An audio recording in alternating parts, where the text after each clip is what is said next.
Hello everyone, welcome to learner B. I am Shivani Chauhan. ये class 7th English का KV का question paper है final exam का। राधा ने ये शेयर किया है हमारे टेलीग्राम ग्रुप के थ्रू।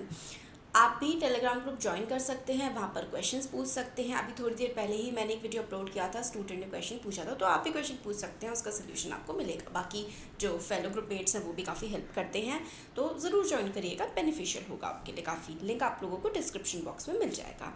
तो हम इसको सॉल्व करते हैं। देखिए क्या है, रीडिंग कॉम्प्रिहेंशन। तो रीडिंग कॉम्प्रिहेंशन को सॉल्व करने का देखो जो सबसे अच्छा तरीका होता है ना, वो होता है कि पहले आपने ना क्वेश्चन पढ़ने होते हैं। पहले आप क्वेश्चन पढ़ो, फिर उसके जो मेन वर्ड्स हैं ना वो थोड़ा सा ना दिमाग में रख लो, और फिर उसके बाद आप पैराग्राफ रीड करोगे ना तो आपको ज़्यादा बेटर तरीके से वो समझ में आएगा और आप आंसर कर पाओगे। तो देखो मैंने तो यहाँ पे पहले से सॉल्व कर रखा है ताकि कम टाइम में पेपर जल्दी से हम सॉल्व कर लें। Main disadvantage of your air journey. जो एयर जर्नी होती है यानी कि एरोप्लेन से हम जो ट्रैवल करते हैं उसका मेन नुकसान क्या होता है, तो देखते हैं। यहाँ पे देखो मोस्ट एक्सपेंसिव लिखा हुआ है। सीरियस डिसएडवांटेज यही होता है कि भाई airplane have a reputation for being dangerous and even inveterate travellers are intimidated by them. कुछ लोगों को लगता है कि जो एयरप्लेन से बड़े डेंजरस होते हैं, कभी मतलब गिर गिर गया या ये सब चीज़ें काफ़ी लोगों के दिमाग में होती हैं। बट जो सबसे बड़ा डिसएडवांटेज होता है वो ये होता है कि बहुत ज़्यादा महंगा होता है, तो ज़्यादा लोग उसमें ट्रैवल इसलिए नहीं कर पाते हैं। But nothing can match them for speed and comfort. Traveling at an altitude of 30,000 feet well above the clouds and at more than 500 miles per hour is an admirable experience. तो first का answer हो गया कि भाई expensive होते हैं, यही इसका डिसएडवांटेज है। बेस्ट एडवांटेज क्या होता है कि भाई आप थकते नहीं हो इसकी जर्नी करते हुए। आप मतलब है ना ट्रैवल कर लोगे, क्विकली अपने डेस्टिनेशन पर पहुंच जाओगे फ्यू आवर्स में। You settle into a deep arm chair to enjoy the flight. तो यही होता है। चलो नेक्स्ट देखते हैं। क्वेश्चन है हमारे पास ये बेस्ट एडवांटेज, आप टायर्ड फील नहीं करते क्योंकि जल्दी पहुंच जाते हो। इनकरेक्ट स्टेटमेंट यानी गलत स्टेटमेंट बताना है। तो पहला स्टेटमेंट है an aeroplane move at more than 500 miles at an hour. ये हम लोगों ने देखा था ना कि एरोप्लेन जो है मोर देन 500 माइल पर ट्रैवल करता है, तो ये वाला तो ठीक हो गया है ना। और इसकी जो हाइट होती है वो 30,000 फीट से भी ऊपर होती है, और आप पढ़ भी सकते हो, छो भी सकते हो जर्नी में, ये भी ठीक है। और आपको शेप ऑफ लैंड मतलब एरोप्लेन से नीचे की तरफ भी देख सकते हो आप, है ना। तो क्या नहीं होता है, तो arrives crumpled at the destination after air journey. मतलब आप थके हुए नहीं पहुंचते हो अपनी जर्नी पे, आप तो काफ़ी ज़्यादा मतलब थकान नहीं होती क्योंकि बहुत जल्दी पहुंच जाते हैं एयरप्लेन से, इसलिए थकान नहीं होती है। तो गलत कौन सा है, इसमें लिखा है कि भाई आप क्रम्पल्ड यानी कि थके हुए और बहुत ज़्यादा परेशान से अपनी डेस्टिनेशन पे पहुँचते हो, तो ये चीज़ गलत है। नेक्स्ट क्वेश्चन है how can one keep one self busy during air journey. तो एयर जर्नी के टाइम पर आप खुद को बिजी कैसे रख सकते हो, तो इसमें का देखते हैं, आगे पढ़ते हैं। For a few hours you settle into a deep arm chair to enjoy the flight. True escapist can watch a free movie and have a hot or cold drink at some service. But even when such snacks aren't available there is a plenty to keep you busy. तो क्या क्या है busy रखने के लिए। Airplane offers you unusual and impressive view of the world. आप वहाँ पे जो खिड़की होती है ना उसमें नीचे की साइड देख सकते हो, बादल दिखते हैं बहुत सुंदर सुंदर, और शहर का बहुत ब्यूटीफुल व्यू आता है। मैं टेलीग्राम ग्रुप पर शेयर कर दूँगी, मैंने वीडियो वगैरह बनाए हुए हैं जब मैं मतलब ट्रैवल कर रही थी मालदीव्स में, तो बहुत ही प्यारा वहाँ के आइलैंड्स का व्यू दिख रहा था, तो वो मैं शेयर करूँगी आपके साथ, देखिएगा उस पर टेलीग्राम ग्रुप पर। वैसे मैंने इंस्टाग्राम पे भी शेयर किया हुआ है। हाँ तो आगे देखते हैं। तो यू सोर effortlessly over high mountains in deep valleys, you really see shape of the earth. If the landscape is hidden from view, you can enjoy the extraordinary sight of unbroken clouds, plains stretching for miles before you as the sun shines brightly in a clear sky. तो देखो इसमें क्या है कि आप busy कैसे रह सकते हो, मूवी देख सकते हो, बाहर का सीन देख सकते हो, पढ़ सकते हो या सो भी सकते हो, तो सारी की सारी चीज़ें आप कर सकते हो। इंटीमेटेड का सिनोनिम, इंटीमेटेड स्टार्टिंग में ही आया था तो टेरिफाई, यानी कि कई बार डरा देने वाला होता है। ये देखो यहाँ पे आया था ना इंटीमेटेड, कई बार लोग डर जाते हैं एयरप्लेन की जर्नी के नाम से।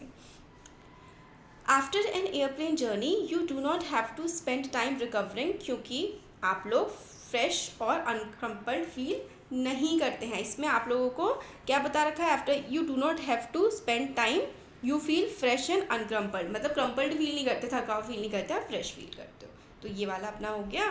नेक्स्ट देखिए रीडिंग इंटरपर्सनल स्किल्स क्या क्या होती हैं भाई, आपकी वर्बल कम्युनिकेशन, और फिर उसके बाद आप अच्छे लिसनर हैं, confidence, team play, positive approach to criticism, empathy, time management, ये सारी की सारी चीज़ें। सबसे पहले ना हम लोग क्वेश्चन ही देखते हैं, तो मैंने आंसर्स लिखे हुए हैं। Speaker can speak at the rate of about 150 words a minute. तो यहाँ से मैंने देखिए आंसर लिया है, research has shown that human mind can process word at the rate of 500 पर मिनट, मतलब 1 मिनट में आप 500 वर्ड्स तक प्रोसेस कर सकते हैं, समझ सकते हैं, रिसर्च से हम लोग को पता लगा है। Whereas a speaker speak at the rate of 150 words a minute, तो 1 मिनट में एक जो स्पीकर बोलने वाला है वो 150 वर्ड ही बोल सकता है। The difference between the two, as 350 is quite large, so as a speaker must make every effort to retain the attention of the audience and the listener should also be careful not to let his mind wander होता है इधर उधर घूमना। तो भाई जब आप, अब भी आपका दिमाग इधर उधर तो नहीं घूम रहा जो मैं आपको बता रही हूँ, तो आपके इंपॉर्टेंट है अपना ध्यान इधर ही लगाए रखिए। तो देखो फर्स्ट वाला आंसर हम लोगों को मिल गया है कि स्पीकर जो है वो बोल तो 150 वर्ड सकता है सिर्फ, बट हम लोग पढ़ कितना सकते हैं, हम 500 वर्ड्स तक पढ़ सकते हैं, बोल कितना सकते हैं, सिर्फ 150 वर्ड तक बोल सकते हैं।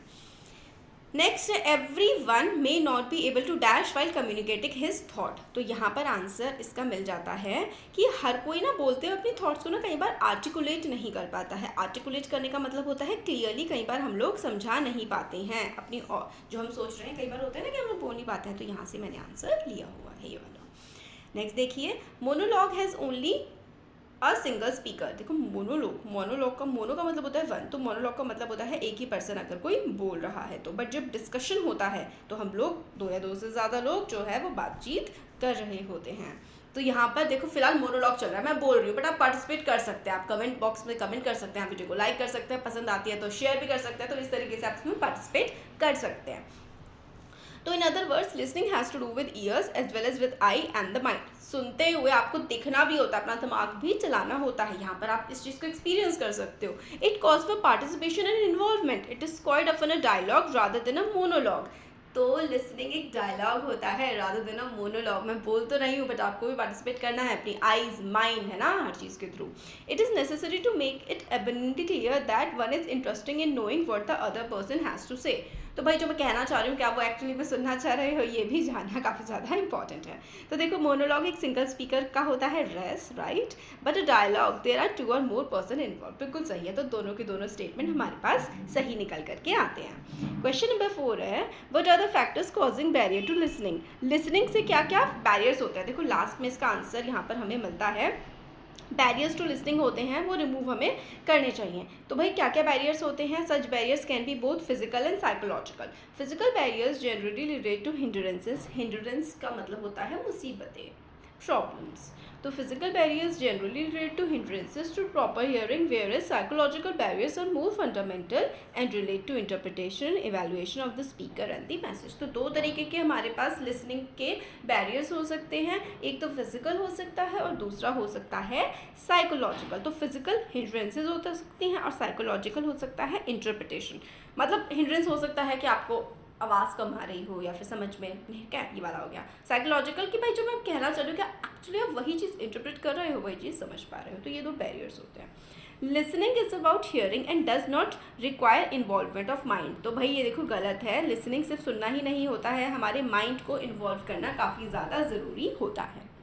ट्रू फॉल्स बताने हैं, right any one challenge that अच्छा स्टेट ट्रू और फॉल्स, तो ये वाला तो फॉल्स हो जाएगा, 5th वाला। 6th है देखो, right any one challenge that a speaker might face, तो भाई स्पीकर कई बार अपनी बातों को ना समझा नहीं पाता है, आर्टिकुलेट नहीं कर पाता है, ये होती है ही face to master the right words while communicating his thought, तो कई बार हो सकता है हम जो बोलने की कोशिश कर रहे हो सामने वाले की समझ में ना आ रहा हो, आपकी समझ में आ रहा है ना तो लाइक करिए, अगर आ रहा है तो, नहीं आ रहा है तो भाई आप कमेंट करके बता सकते हैं, मैं और बेटर परफॉर्म करने की कोशिश ज़रूर करूँगी। Right which part of speech is the word interpretation, तो इंटरप्रेट एक नाउन होता है, संज्ञा क्या होते हैं, किसी भी व्यक्ति वस्तु जगह के नाम को या फिर भाव को आप संज्ञा कहते हो, तो इंटरप्रेट आपका भाव हो गया नहीं। नेक्स्ट देखते हैं राइटिंग और ग्रामर, ये सारे के सारे ना इतने मैं पेपर सॉल्व करवा चुकी हूँ, मुझे ये कॉमन क्वेश्चंस मिलते हैं कि भाई एक नोटिस लिखो कि भाई डिबेट कंपटीशन ऑर्गेनाइज हो रहा है, दूसरा आपको क्या करना है, एक फिर से यहाँ पे ये है तो ये नोटिस लिखना है कि आप वर्ल्ड एल्डर्स डे को सेलिब्रेट करवा रहे हैं, अपने स्कूल में, तो ये वाला नोटिस लिख सकते हैं।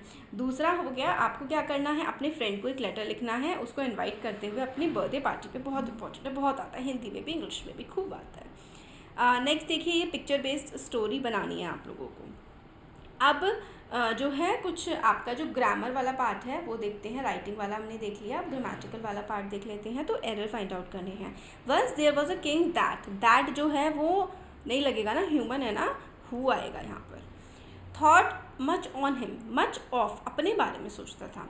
He talked of her own charms, तो हर नहीं, वो मेल है ना, तो इसलिए हिज आएगा। फिर देखते हैं, करेक्ट ऑप्शन चूज करना है। The bride will dance next Monday, आने वाला है ना, तो फ्यूचर में है, तो इसलिए विल आएगा। आगे देखते हैं, Yogendra I dash help you, तो फिर कविता बोलिए please tell me the reason, तो I can not help you, तभी तो वो बोलेंगे भाई किस कारण से तुम मेरी मदद नहीं कर सकते हो, तभी तो पूछेगी ना वो। Rearrange the words to form a meaningful sentence, आपको मीनिंगफुल सेंटेंस बनाना है। तो your brother did not write a good letter, तो इससे मीनिंगफुल सेंटेंस ये वाला बन रहा है हमारा। और इससे बन रहा है, ये जो जम्बल्ड वर्ड्स हैं इनसे बन रहा है, there are 50 rooms in my school. फिर लिटरेचर वाला सेक्शन है, तो पोएम वाला पार्ट मैंने सॉल्व किया हुआ है। Explore the meadow surprises, the burrows in the ground, the nest beneath the tall grass, the ants amazing mount, o meadows have surprises and many things to tell, you may discover these yourself if you look and listen well. तो what does the poet suggest us to travel to the meadows, poets चाहते हैं कि हम meadows को travel करें। What does the poet mean bye मीडो houses, तो भाई वो बुरोज या फिर नेस्ट या फिर आंट की जो माउंट्स है ना, वो सारे के सारे बुरोज जो नीचे गहराई में ज़मीन के अंदर खोद करके बनाए हुए होते हैं। To enjoy the beauty of meadows, one in eyes and sharp ears, बहुत ही ज़्यादा ध्यान से देखने और सुनने की ज़रूरत होती है अगर आप लोगों को एंजॉय करना है मीडोज को। तो हु इज़ द स्पीकर, तो भाई पोएट जो है वही इसके स्पीकर। अब आगे देखिए, लिसन टू मी, नेक्स्ट जो है फिर से आपकी जो किताब है वहीं से लिया गया है। Listen to me please, you can't possibly go out in those disgraceful rags, disgraceful मतलब काफ़ी खराब, रैग्स मतलब एक तरह से फटे हुए टाइप के कपड़े। What you are up to, तुम क्या करना चाह रहे हो। How many times must I tell you women, I am out to buy huge hilsa fish, तो विमेन सुनो, मैं एक हिल्सा फिश खरीदने जा रहा हूँ, क्या तुम्हें समझ में नहीं आ रहा है। तो Gopal in the hilsa fish वाला जो चैप्टर है वहाँ से लिया गया है। तो what does the women think about the man initially, कि वो पागल हो गया भाई, खिसक गया है, he has gone man. Why does the man want to buy hilsa fish, to win the challenge, challenge दिया था ना, क्योंकि राजू परेशान हो गया था कि हर कोई हिल्सा फिश के बारे में बात कर रहा है, इसलिए चैलेंज था कि भाई तुम ऐसा कुछ करो कि तुम्हारे पास हिल्सा फिश हो, कोई हिल्सा फिश के बारे में ना बात करे। Find out one word from the above line that means shameful, तो शेमफुल मतलब डिस्ग्रेसफुल होता है। कौन ले जा रहा था, तो गोपाल के हाथ में थी हिल्सा फिश। अब ये वाले जो क्वेश्चंस हैं ये आपके चैप्टर बेस्ड वाले हैं, तो आप मैं बता देती हूँ, काफ़ी इंपॉर्टेंट है। एक्सपर्ट डिटेक्टिव वाली जो आपकी स्टोरी है, describe Maya's character from the story expert detective, तो एक्सपर्ट डिटेक्टिव वाली स्टोरी में से जो माया का करेक्टर है ना, वो वाला आप लोगों ने बताना है।